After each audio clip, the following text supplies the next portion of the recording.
Assalamualaikum warahmatullahi wabarakatuh. Terima kasih sudah mampir ke channel YouTube gue. Perkenalkan, nama gue Bonut Murtiasto.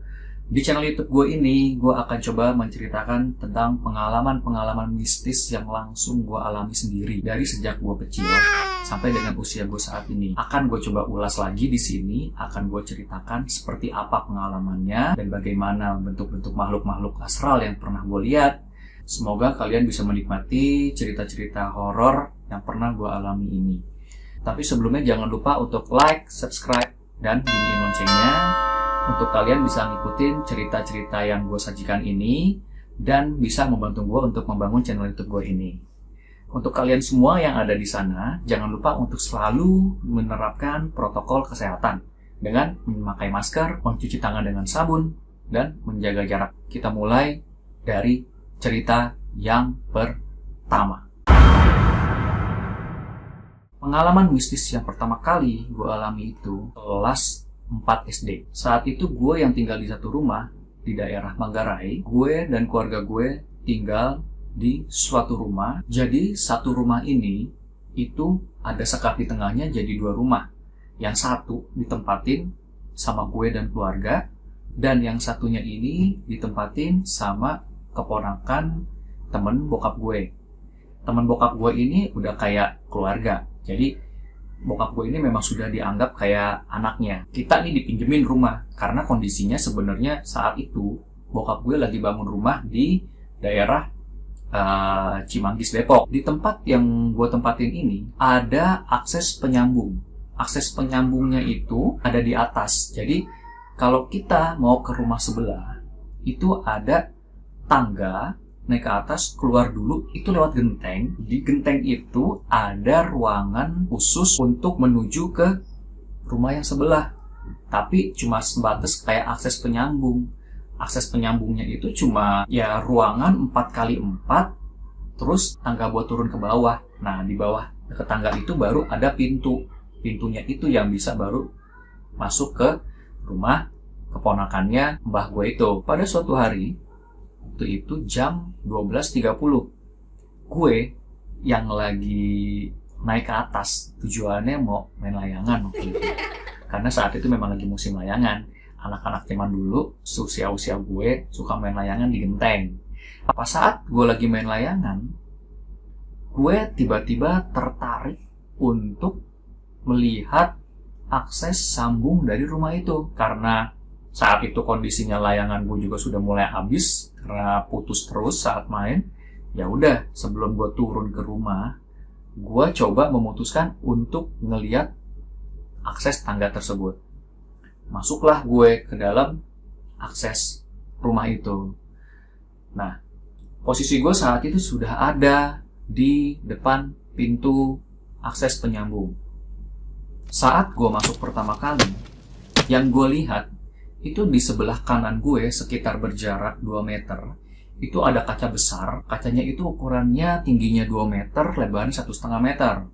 Di depannya kaca ini itu pas ada tangga untuk turun ke bawah ke rumah yang sebelah. Pas gue baru melangkah 2 langkah, tiba-tiba hawanya sudah nggak enak. Seluruh bulu kuduk gue ini mulai berdiri. Perasaan panas, perasaan pengap, seperti dikerumuni orang banyak itu mulai gue rasain tuh. Nah, karena gue masih penasaran dan gue masih tidak menghiraukan apapun yang saat itu gue rasakan, gue tetap memutuskan untuk melangkah melihat akses tangga rumah itu. Sesampainya gue berada tepat di depan kaca, gue berdiri, gue sempat bengong di sana.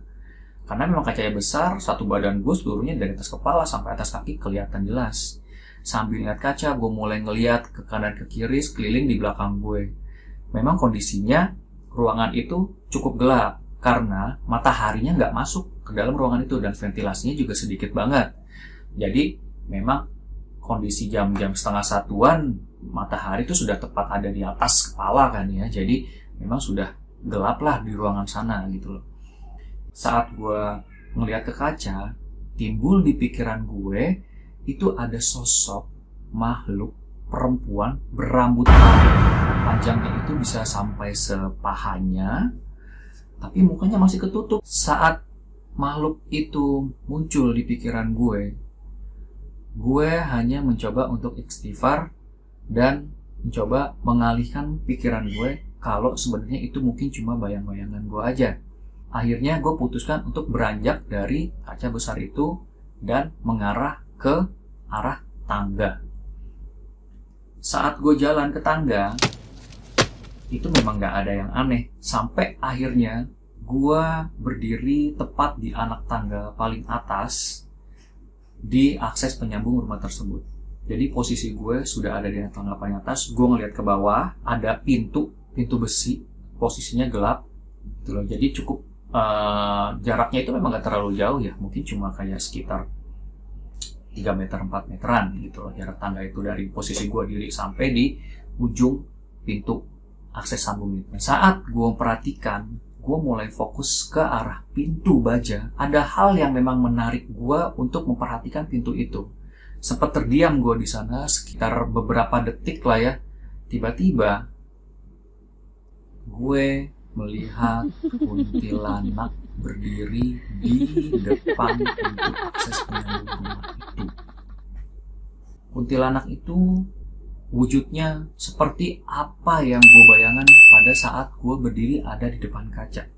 Mukanya tertutup, rambutnya panjang sampai sepaha, bajunya panjang terusan, tangannya tertutup dengan bajunya, dan dia terbang.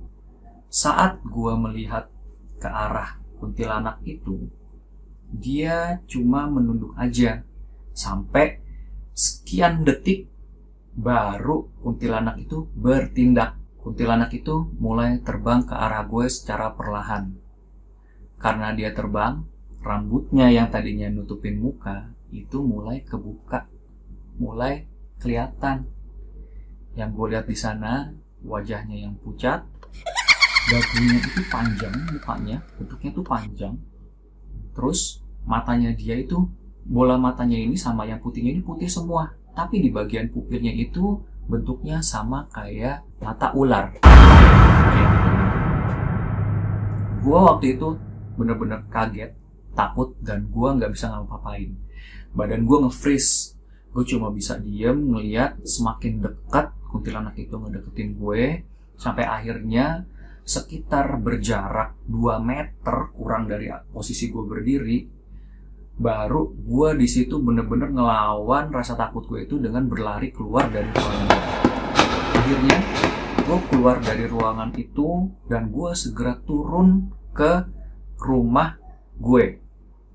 Alhamdulillahnya gak ada hal-hal aneh yang terjadi lagi setelah kejadian gue melihat kuntilanak. Tapi ceritanya gak berhenti sampai di situ doang.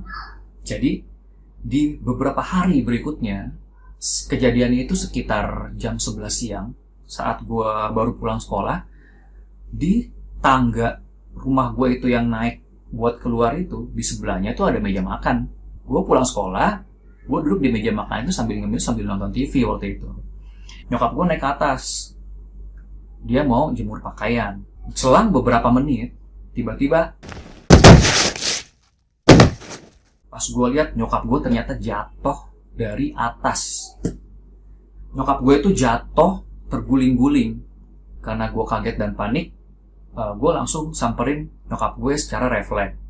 Gue langsung bawa nyokap gue itu ke ruang keluarga yang ada sofanya. Gue dudukin nyokap di situ, gue ambilin air, gue kasih minum nyokap.